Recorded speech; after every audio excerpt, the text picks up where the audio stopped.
नमस्कार मित्रों, मैं डॉक्टर कृति साहित्यिक कृति के यूट्यूब चैनल पर आपका बहुत बहुत स्वागत करती हूँ।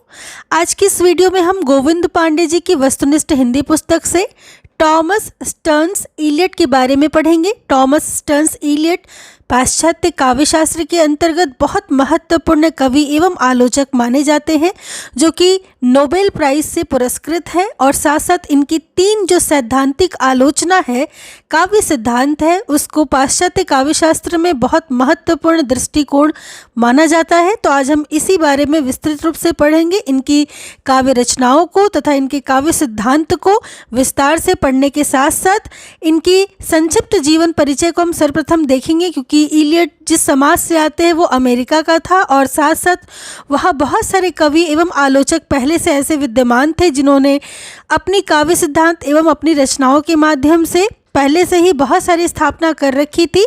इलियट ने जो उसमें नवीन तथ्य जोड़े हैं वो बहुत महत्वपूर्ण है काव्यशास्त्र एवं आलोचना के दृष्टिकोण से।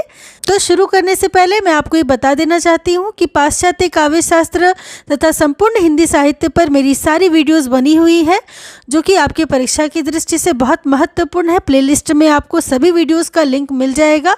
आप उन सभी वीडियोस को ज़रूर से पढ़ें, क्योंकि बहुत महत्वपूर्ण तथ्य मैंने आपकी परीक्षा की दृष्टि से बतलाए हैं।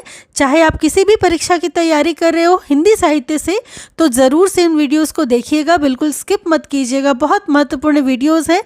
और जैसा कि मैं अपनी हर वीडियोस में उन सभी प्रश्नों को कवर करती हूं जो कि परीक्षा में आ चुके हैं और आगे आने की भी संभावना है उसकी।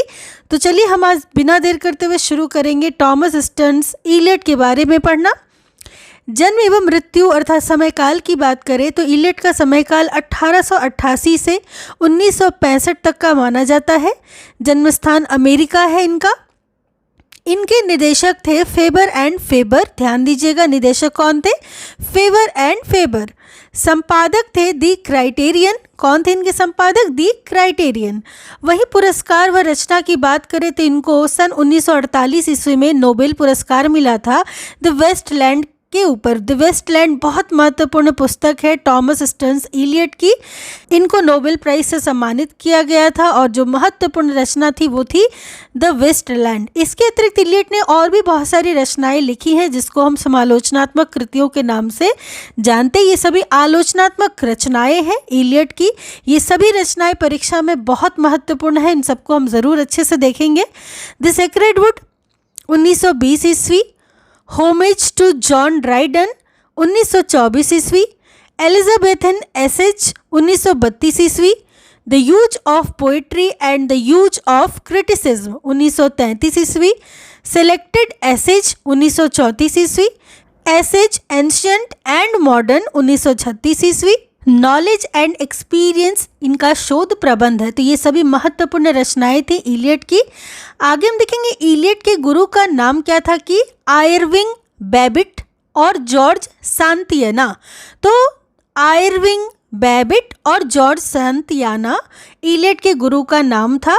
इलियट की आलोचना का जो मूल आधार माना जाता है वो लेख है। कौन सा लेख? Tradition and the individual talent अर्थात परंपरा और व्यक्तिक प्रज्ञा। पूरे पाश्चात्य काव्यशास्त्र में आलोचना में इनका बहुत महत्वपूर्ण योगदान है इस पुस्तक का। ये तो एक लेख थी, लेकिन इसी लेख के द्वारा बाद में ये सेक्रेड वुड के रूप में संकलित हुई। सेक्रेड वुड बहुत महत्वपूर्ण पुस्तक है इलियट की। तो tradition and the individual talent, जो कि हिंदी में परंपरा और व्यक्तिक प्रज्ञा के नाम से इसका अनुवाद आप कर सकते हैं। यह जो लेख था ये बाद में जाके द सेक्रेड वुड पुस्तक में यह लेख संकलित किया गया और द सेक्रेड वुड में बहुत सारी बातों को, बहुत सारे महत्वपूर्ण तथ्यों को कविता और काव्य के बारे में इलियट ने बताया है, जो आगे चलकर हम अभी पढ़ेंगे। इलियट ने अपनी आलोचना को निजी काव्य कर्मशाला का उपजात यानी कि बाय प्रोडक्ट या काव्य निर्माण के प्रसंग में अपने चिंतन का विस्तार कहा है। किसे कहा है? इलियट ने अपनी आलोचना को कहा। इलियट आलोचना में बहुत महत्वपूर्ण योगदान देते हैं अपना। हमने अभी भी बहुत सारे साहित्यालोचना संबंधित इलियड के ग्रंथ पढ़े भी हैं। तो इलियड ने अपनी जितनी भी आलोचना थी, जो कह सकते हैं कि इलियड का आलोचना से संबंधित जो एक विस्तृत चिंतन है, जो एक विचार है, उसको इन्होंने कहा है कि ये निजी काव्य कर्मशाला का उपजात या काव्य निर्माण के प्रसंग में अपने चिंतन का विस्तार ही है आलोचना, कि किस प्रकार का काव्य निर्माण होना चाहिए, काव्य किस प्रकार का कर्म होना चाहिए, कैसे इसकी सृजन करनी चाहिए, कैसे इसकी रचना होनी चाहिए। तो ये इनकी अपनी आलोचना का निजी काव्य कर्मशाला कहा जाता है। तो ऐसा ये अपनी आलोचना के बारे में लिखते हैं कि इनकी आलोचना इसी प्रकार की है, इन्हीं सब प्रसंगों के ऊपर है। इलियड के अनुसार कार्यत्री और भावित्री प्रतिभा परस्पर पूरक हैं, अर्थात ये दोनों एक दूसरे के पूरक हैं। कार्यत्री और भावयित्री, कार्यत्री किस में होती है? कवि में, और भावयित्री किस में होती है? सहृदय में या श्रोता में, या कह सकते हैं पाठक में। तो कार्यत्री और भावयित्री, आपने राजशेखर को भी पढ़ा था, उन्होंने काव्य के दो भेद किए थे, कार्यत्री प्रतिभा और भावयित्री प्रतिभा। कार्यत्री प्रतिभा जो कि कवि में होती है और भावयित्री प्रतिभा जो कि सहृदय या पाठक में होती है। साथ ही कहा है कि आलोचक और सर्जक, सर्जक कौन है? कवि, और आलोचक जो उसके बारे में आपको सही गलत सब बताता है, पूरी तरीके से उसका शोध करता है। तो आलोचक और सर्जक प्राय एक ही व्यक्ति को होना चाहिए, ऐसा इलियड का मानना है कि आलोचक भी वही हो और सर्जक भी वही हो, अर्थात जो कवि रचना कर रहा है वह स्वयं अपनी रचना के बारे में आलोचना भी करे, ऐसा प्राय एक ही व्यक्ति होना चाहिए दोनों के लिए, ऐसा इलियड मानते हैं। आगे हम देखेंगे कि इलियड ने अपनी परंपरा और वैयक्तिक प्रज्ञा नामक जो लेख था, जिसका अंग्रेजी अनुवाद था tradition and the individual talent, Hindi में जिसे परंपरा और वैयक्तिक प्रज्ञा के नाम से जानते हैं। तो ये जो लेख था, आखिर इसमें कौन सी ऐसी बातें थी जिसने पूरे पाश्चात्य आलोचना शास्त्र में इसे एक सिद्धांत के रूप में प्रतिष्ठापित कर दिया। तो इस लेख की कुछ महत्वपूर्ण बातें हैं जो हम अच्छे से देखेंगे विस्तार रूप में, कि आखिर उन्होंने इस लेख में कौन सी बातों को दर्शाया था काव्य के संदर्भ में, जो आलोचकों में इतनी ज़्यादा प्रसिद्ध हुई, इतनी ज़्यादा इसको मान्यता मिली कि एक सिद्धांत का रूप ले लिया इसने। तो लेख का जो पूर्वार्ध है, अगर हम उसमें देखें तो प्रत्येक राष्ट्र की, प्रत्येक प्रजाति की अपनी सृजनात्मक मनोवृत्ति के साथ ही आलोचनात्मक मनोवृत्ति भी होती है। तो ये जाहिर सी बात है, इलियड कहते हैं कि प्रत्येक जो राष्ट्र होता है और वहाँ की जो प्रत्येक प्रजाति होती है उसकी अपनी मान्यताएं होती हैं, अपने विचार होते हैं, अपनी परंपरा होती है, अपनी सोच होती है, जिसके कारण उसकी जो भी सृजनात्मक मनोवृत्ति बनती है, अर्थात सृजन करने की जो उसके विचार बनते हैं, वो उसी के साथ संबंधित होती है, उसी के साथ अर्थात अपनी परंपरा के साथ संबंधित होती ही है। और साथ ही आलोचनात्मक मनोवृत्ति भी होती है, अर्थात ये जो सृजन हो रहा है, इस सृजन के साथ ही उसकी आलोचनात्मक मनोवृत्ति का भी विकास होता है, अर्थात दोनों आपस में क्या होते हैं? संबंधित होते हैं। सृजनात्मक मनोवृत्ति के साथ ही आलोचनात्मक मनोवृत्ति भी होती है। दूसरा कहते हैं कि सांस की तरह आलोचना अनिवार्य तथा नैसर्गिक क्रिया है। ऐसा मानते हैं इलियड कि आलोचना क्या है? बहुत ही अनिवार्य, इतना अनिवार्य जिस प्रकार सांस लेना अनिवार्य है जीवित रहने के लिए, उसी प्रकार काव्य के लिए आलोचना बहुत ही अनिवार्य तथा नैसर्गिक क्रिया है। किसी भी तथ्य पर आलोचना करना, विचार विमर्श करना, तो इसको बहुत महत्वपूर्ण मानते हैं आलोचना को। तीसरा है कि वैयक्तिक प्रज्ञा, अर्थात जो कह सकते हैं अंग्रेजी में जो इंडिविजुअल जो नॉलेज है, जो वैयक्तिक प्रज्ञा है, जो कह सकते हैं जिसको हम व्यक्तिगत जो भी ज्ञान है, तो वैयक्तिक प्रज्ञा परंपरा से असंबद्ध, निरपेक्ष या अविच्छिन्न वस्तु नहीं है। जाहिर सी बात है कि हम जिस परंपरा में रहते हैं, जिस समाज से हम आते हैं, जिस देश से हम हैं, वहाँ जो भी हमारी परंपरा रही है उससे हम असंबद्ध नहीं हो सकते, उससे हम बिल्कुल निरपेक्ष या बिल्कुल अलग थलग कोई वस्तु अलग सा हम कुछ नहीं सोच सकते हैं, वो हमारे मन में, व्यक्तित्व में झलकती ही है। चौथा कहते हैं इलियड कि इतिहास बोध का जो अर्थ होता है, तो इतिहास बोध का अर्थ अतीत के अतीतत्व का नहीं होता है, अपितु उसके वर्तमानत्व का भी अवगम है।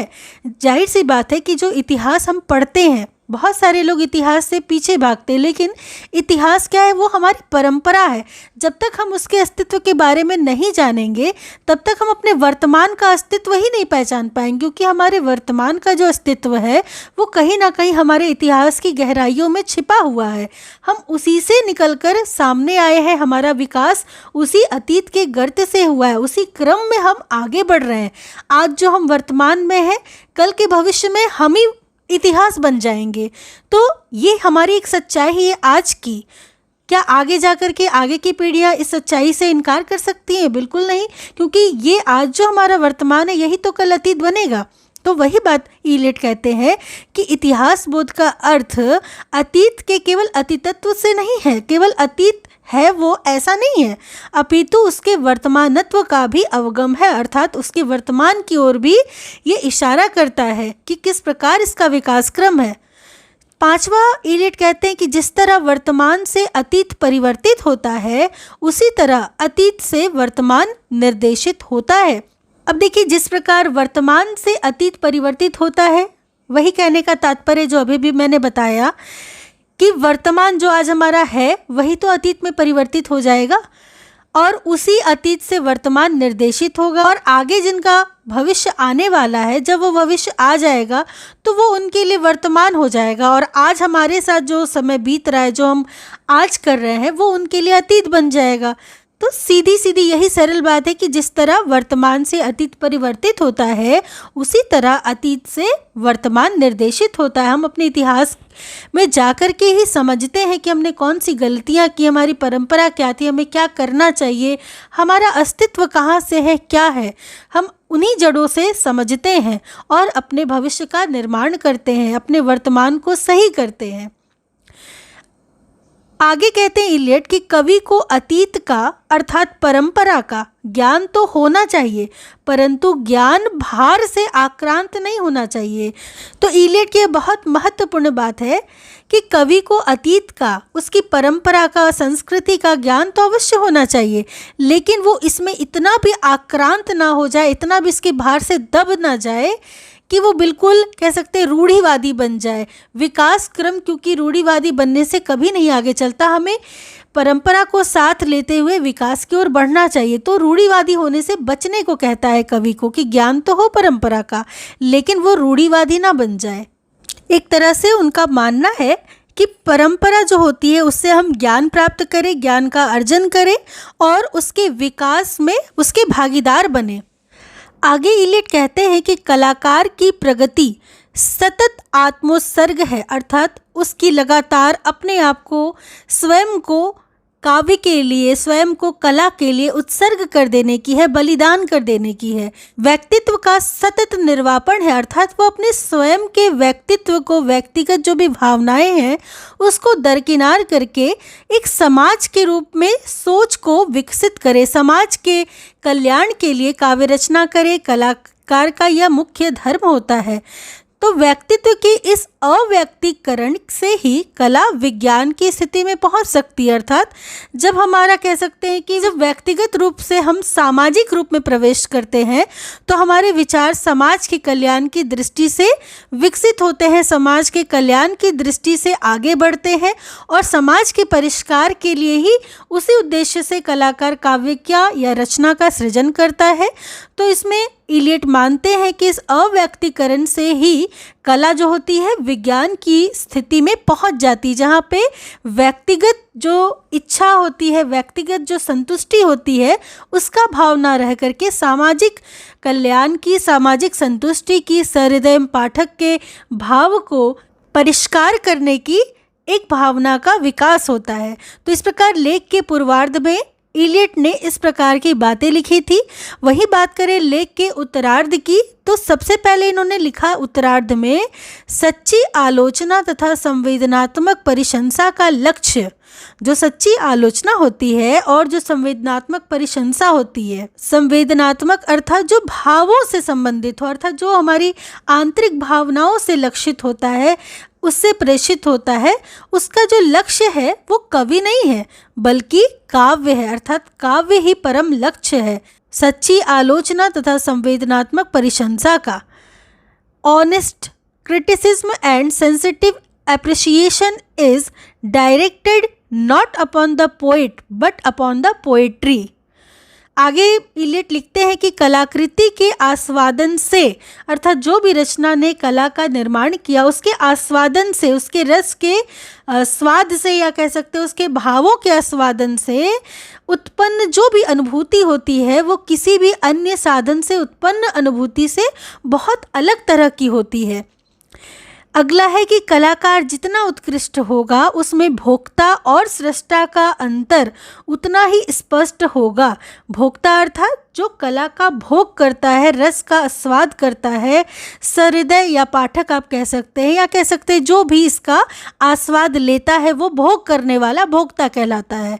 वहीं सृष्टा अर्थात उसका सृजन करने वाला, जिसे हम कलाकार कह सकते हैं, कवि कह सकते हैं, जो सृजन करता है। तो भोक्ता और सृष्टा का यानी भोग करने वाला और सृजन करने वाले का अंतर उतना ही स्पष्ट होगा। जितना स्पष्ट कलाकार होगा तो कलाकार जितना उत्कृष्ट होगा, जितना उच्च कोटि का होगा, जितना महान होगा, उसमें भोक्ता और सृष्टा का अंतर भी उतना ही ज़्यादा स्पष्ट होगा। आगे जो ये पंक्ति है ये इलियट की बहुत महत्वपूर्ण पंक्ति है जो अक्सर परीक्षाओं में पूछी जाती है। तो कहते हैं इलियट की कविता कवि व्यक्तित्व की अभिव्यक्ति नहीं है, व्यक्तित्व से पलायन है। देखिए, निर्व्यक्तिकता का सिद्धांत इलियट का सिद्धांत है। इसी आधार पर निर्व्यक्तिकता का सिद्धांत भी सिद्ध है, कह सकते हैं प्रतिष्ठित है, क्योंकि वहाँ पे व्यक्तित्व को बिल्कुल हटा करके सामाजिक रूप में कला का उद्देश्य माना गया है, अर्थात समाज के कल्याण के लिए, समाज अर्थात सहृदय या पाठक वर्ग के लिए। तो वही बात इलियट ये कहते हैं कि कविता जो है वो कवि व्यक्तित्व की अभिव्यक्ति नहीं है, अर्थात केवल कवि का जो व्यक्तित्व है उसी को कवि ने प्रेषित कर दिया हो, स्थापित कर दिया हो, ऐसा नहीं है। वो कवि के व्यक्तित्व की अभिव्यक्ति नहीं है, बल्कि व्यक्तित्व से पलायन है, अर्थात अपना जो कह सकते हैं पर्सनल, अपना जो स्व, अपना खुद का जो अस्तित्व है, खुद का व्यक्तित्व है, वो कवि कभी नहीं खड़ा करता कविता में, बल्कि क्या करता है, उससे पलायन करता है। और यही जो पलायन की स्थिति होती है, अर्थात निर्व्यक्तिकता का जो सिद्धांत है इलियट का, इसी आधार पर है कि व्यक्तित्व से पलायन है, क्योंकि इसमें समाज की भावना है, ना कि व्यक्तिगत भावना।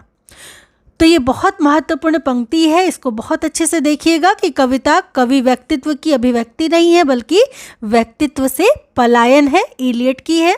हम आगे देखेंगे।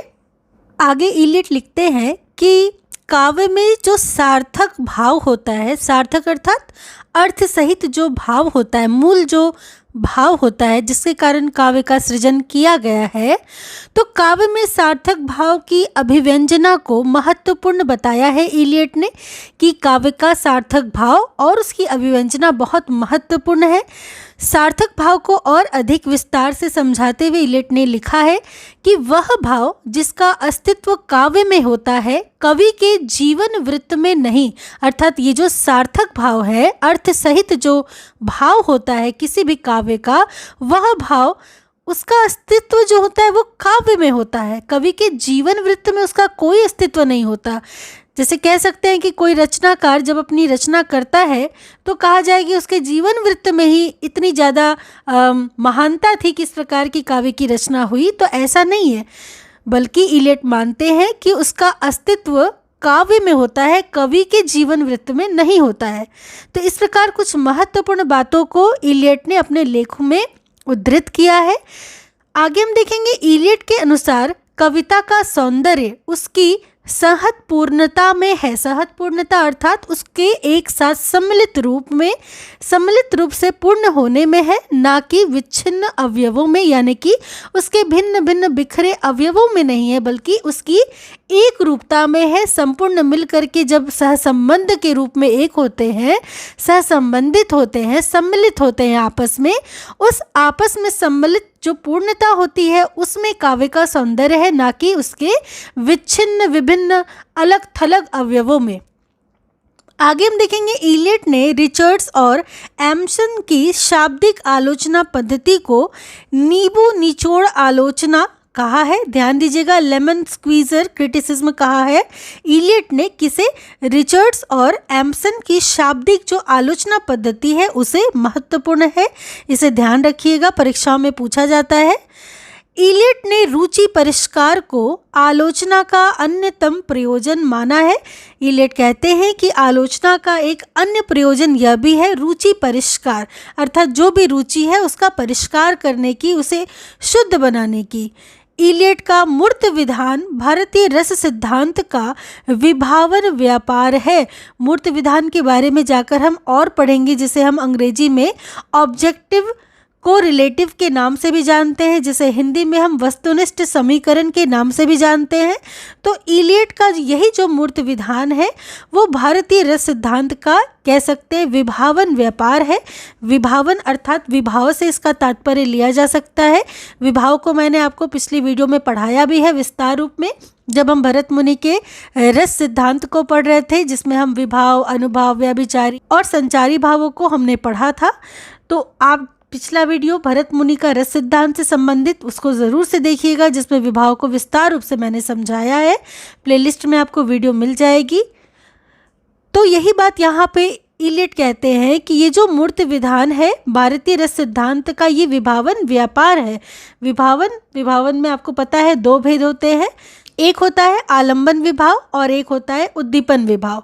इस प्रकार इलियट का मूर्त विधान भारतीय रस सिद्धांत का विभावन व्यापार कहलाता है। संवेदनशीलता के असाहचर्य के सिद्धांत के लिए इलियट फ्रांसीसी कवि आलोचक रमी द गुर्मो के ऋणी है। संवेदनशीलता के असाहचर्य एक महत्वपूर्ण सिद्धांत है इलियट का, जिसे हम अभी आगे विस्तार रूप में पढ़ेंगे, तो इसको बहुत अच्छे से देखिएगा। संवेदनशीलता के असाहचर्य सिद्धांत किसका है? तो इलियट का है। और इसके सिद्धांत के लिए इलियट फ्रांसीसी कवि आलोचक रमी द गुर्मो के ऋणी है। इलियट ने दो महत्वपूर्ण सिद्धांत प्रस्तुत किए हैं जो निम्न है, हम देखेंगे। इससे पहले अभी भी हमने परंपरा और व्यक्तिक प्रज्ञा के सिद्धांत को पढ़ लिया, जो उनके लेख में महत्वपूर्ण बातें समाहित थी, उसे ही एक सिद्धांत के रूप में माना जाता है, परंपरा और व्यक्तिक प्रज्ञा को। अब हम इलियट के दो महत्वपूर्ण सिद्धांतों को पढ़ने जा रहे हैं, जिसमें पहला सिद्धांत है मूर्त विधान, जिसे हम ऑब्जेक्टिव कोरिलेटिव के नाम से जानते हैं। इसको और एक नाम से भी जाना जाता है वस्तुनिष्ठ सहसंबंध या वस्तुनिष्ठ समीकरण का सिद्धांत। तो ये जो मूर्त विधान है, इसके बारे में इलियट कहते हैं कि कला के रूप में भाव को अभिव्यक्त करने का एक ही उपाय है। क्या कहते हैं कि कला जो है उसे भाव के रूप में अभिव्यक्त करने के लिए उपाय की बात करें तो केवल एक ही उपाय है जिससे कला भाव के रूप में प्रकट हो पाएगी, और वह है किसी सह संबंधी वस्तु, जैसे वस्तु समुदाय, परिस्थिति, घटना श्रृंखला को ढूंढ निकालना जो उस विशिष्ट भाव का सूत्र हो। अर्थात कुछ ऐसा सहसंबंधी वस्तु जो उस विशिष्ट भाव का सूत्र हो, जिससे विशिष्ट भाव तक पहुंचा जा सके। जब वे बाह्य वस्तुएं प्रस्तुत की जाएं तो इंद्रिय अनुभूति में अवसित होकर वे भाव को सद्यः उद्बुद्ध कर दें। अर्थात जब वो इंद्रियों की अनुभूति में आए, इंद्रियों के द्वारा उसका आभास किया जाए, तो वो स्वतः ही भावों के रूप में उद्बुद्ध हो जाए। इस मूर्त विधान या वस्तुनिष्ठ सहसंबंध या वस्तुनिष्ठ समीकरण के सिद्धांत को हम कुछ इस प्रकार एक सरल भाषा में समझ सकते हैं। वस्तुनिष्ठ सहसंबंध या समीकरण के सिद्धांत या फिर मूर्त विधान, आप कुछ भी कह सकते हैं। तो इलियट कहते हैं कि कला में भाव प्रदर्शन का एक ही मार्ग है, और वह यह है कि उसके लिए वस्तुनिष्ठ समीकरण को प्रस्तुत किया जाए।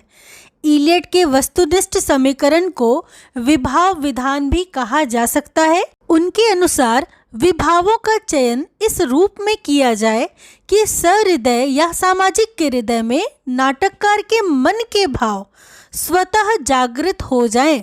अर्थात पूरी तरीके से कहने का तात्पर्य यही है कि जो भी नाटककार है या जो भी कलाकार है, उसके जो भी भाव हैं, वस्तुनिष्ठ समीकरण के अंतर्गत इस प्रकार से भावों को रखा जाए कि स्वतः ही वो भाव पाठक या श्रोता के मन में जागृत हो जाए। आगे इलियट कहते हैं कि कवि अपनी संवेदना और अनुभूतियों की अभिव्यक्ति के लिए मूर्त विधान से काम लेता है तथा अमूर्त को मूर्त कर देता है। एक प्रकार से मूर्त विधान से काम लेता है कवि और क्या करता है, जो भी अमूर्त चीजें हैं, अमूर्त वस्तु है, उसको क्या बना देता है, मूर्त बना देता है। परिणामतः इन प्रतीकों से ठीक वही भावनाएं श्रोता या पाठक के मन में जागृत होती हैं जो कवि के मन में जागृत हुई थी। किस कारण से जागृत होती है? केवल इसलिए क्योंकि कवि ने मूर्त विधान का सहारा लिया और जो भी अमूर्त था उसको मूर्त बना दिया। काव्य की सफलता इसी में होती है कि भावनाओं और उनके मूर्त विधान में पूर्ण सामंजस्य एवं एक रूपता हो, अर्थात जो भी मूर्त विधान है, भावनाएं और मूर्त विधान में क्या हो, पूरी तरीके से सामंजस्य का व्यवहार हो, पूरी तरीके से एक रूपता हो, तभी जाके कोई कवि अपनी काव्य रचना में या कोई कलाकार अपनी काव्य कृति में सफल हो सकता है। आगे देखेंगे। दूसरा जो महत्वपूर्ण सिद्धांत है इलियट का, वो है संवेदनशीलता का असाहचर्य। संवेदनशीलता का तात्पर्य भावों से संबंधित है और असाहचर्य अर्थात जहाँ साहचर्य की भावना ना हो, अर्थात देखेंगे कि क्या है इस सिद्धांत में। तो इलियट के अनुसार कवि का मन और संवेदनशीलता अर्थात बुद्धि पक्ष जिसे हम विचार कह सकते हैं और हृदय पक्ष जिसे हम भाव कह सकते हैं, वो दोनों जो है वो क्या है, अभिन्न है। अर्थात दोनों में क्या है, अभिन्नता है, एक रूपता है। जब भाव और विचार में दरार पड़ जाती है, लेकिन जब इसी भाव और विचार में अर्थात बुद्धि पक्ष तथा हृदय पक्ष में असाहचर्य हो जाता है, अर्थात दरार पड़ जाती है, तो काव्य में भी क्या हो जाता है, अपक्षय और ह्रास आ जाता है। इसी को इलियट संवेदनशीलता का असाहचर्य कहते हैं, अर्थात संवेदनाओं में क्या हो जाती है, भावों में क्या हो जाता है, ह्रास हो जाता है, जिससे काव्य क्या हो जाता है, पूरी तरीके से उसका विघटन हो जाता है, उसका ह्रास हो जाता है, काव्य का एक तरह से पतन हो जाता है। तो वही बात इलियट कहते हैं कि ये जो संवेदना है, ये जो भाव है, उन भावों को अर्थात बुद्धि पक्ष को और हृदय पक्ष को हमेशा एक साथ होना चाहिए, अर्थात इनका साहचर्य होना चाहिए। और जैसे ही ये साहचर्य टूट जाता है, असाहचर्य की अवस्था आ जाती है संवेदनशीलता की, वहीं पर काव्य का ह्रास हो जाता है। तो इस प्रकार ये दो बहुत महत्वपूर्ण सिद्धांत थे जिसको आपने अच्छे से समझा। आगे देखेंगे, इलियट के अनुसार काव्य श्रेष्ठ मनोरंजन है। इलियट क्या कहते हैं कि काव्य जो है वो एक प्रकार से श्रेष्ठ मनोरंजन है। आगे देखेंगे, इलियट ने 3 वॉइसेस ऑफ पोएट्री अर्थात हिंदी में जिसका रूपांतरण हुआ काव्य के 3 स्वर शीर्षक निबंध में 3 नाट्य स्वर की चर्चा की है। अर्थात जो कवि या रचनाकार नाटक लिखता है उस नाटक में 3 स्वर होना बहुत आवश्यक है। इन्हीं 3 स्वरों के अंतर्गत कोई भी रचनाकार या कोई भी कलाकार अपनी कलाकृति का सृजन करता है या काव्य का सृजन इन्हीं तीनों में से किसी एक में निर्भर होता है या आधारित होता है। हम देख लेंगे वो 3 स्वर कौन कौन से हैं काव्य के। तो प्रथम जो स्वर है, जब कवि या तो अपने को संबोधित करता है या फिर किसी को भी संबोधित नहीं करता है, वो प्रथम स्वर कहलाता है। सरल भाषा में से कह सकते हैं कि कवि स्वयं से ही बात करता हुआ जब कोई काव्य का सृजन करता है तो वो प्रथम स्वर होता है। द्वितीय स्वर अर्थात इसमें 2 शामिल है। जब कवि किसी छोटे बड़े पाठक अथवा श्रोता समुदाय को संबोधित करता है तो वो द्वितीय स्वर कहलाता है। अर्थात सरल भाषा में समझें तो कवि श्रोताओं से बात करता है। तो एक तो हो गया स्वयं कवि और दूसरा जो बात कर रहा है किससे, तो श्रोताओं से बात कर रहा है। इस प्रकार इसमें 2 मौजूद है, एक कवि और एक श्रोता। तो द्वितीय स्वर में इलियट ने इन्हीं को माना है। तृतीय स्वर में चर्चा की इलियट ने कि जब कवि कोई ऐसी बात कहता है जो वह स्वयं अपने व्यक्ति रूप में नहीं कह सकता। बहुत सारी ऐसी बातें होती हैं जो कवि अपने स्वयं के व्यक्ति रूप में नहीं कह सकता है, उसे एक कल्पना की आवश्यकता पड़ती है या किसी एक तीसरे व्यक्ति की आवश्यकता पड़ती है जिसको आधार बनाकर वह अपनी ही बात उससे कहलवाता है।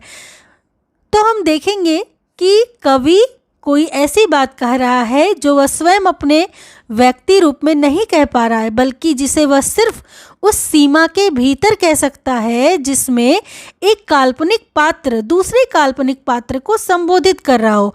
अगर सरल भाषा में देखें तो कह सकते हैं कि कवि स्वयं ना बोलकर अपने पात्रों के माध्यम से संवाद करता है, या अपने पात्रों के माध्यम से जब बोलता है तो वो कहा जाता है काव्य का या नाट्य का तीसरा स्वर। तो इस प्रकार प्रथम स्वर में कवि, द्वितीय स्वर में कवि एवं श्रोता दोनों, तथा तृतीय स्वर में किसी दूसरे काल्पनिक पात्र की बात इलियट ने की है। यही इलियट के काव्य के 3 स्वर हैं और ये बहुत महत्वपूर्ण है आपकी परीक्षा की दृष्टि से। आगे हम देखेंगे इलियट ने आलोचना के 2 उद्देश्य बताए हैं। प्रारंभ में इन्होंने 2 उद्देश्य बताए थे, किंतु वर्षों के अंतराल में उनकी ये जो बातें हैं वो इसमें कुछ परिष्कार कर देते हैं, थोड़ा बदल देते हैं। तो प्रारंभ में इन्होंने आलोचना के उद्देश्य कितने बताए थे? 2 बताए थे।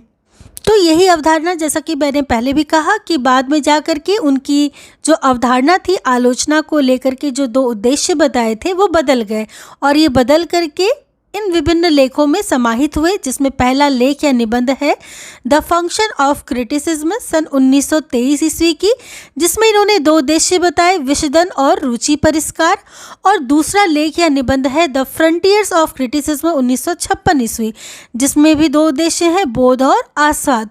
तो विशेषता ये दोनों निबंध और इसका वर्ष अक्सर परीक्षाओं में पूछा जाता है, तो ध्यान दीजिएगा। द फंक्शन ऑफ क्रिटिसिज्म 1923 ईस्वी तथा द फ्रंटियर्स ऑफ क्रिटिसिज्म 1956 ईस्वी, ये 2 बहुत महत्वपूर्ण अवधारणा के संबंधित लेख या निबंध है इलियट के। तो इस प्रकार आपने संपूर्ण इलियट के सिद्धांतों को, उनकी रचनाओं को, उनके निबंध व लेखों को पूरी तरीके से पढ़कर समाप्त कर लिया है।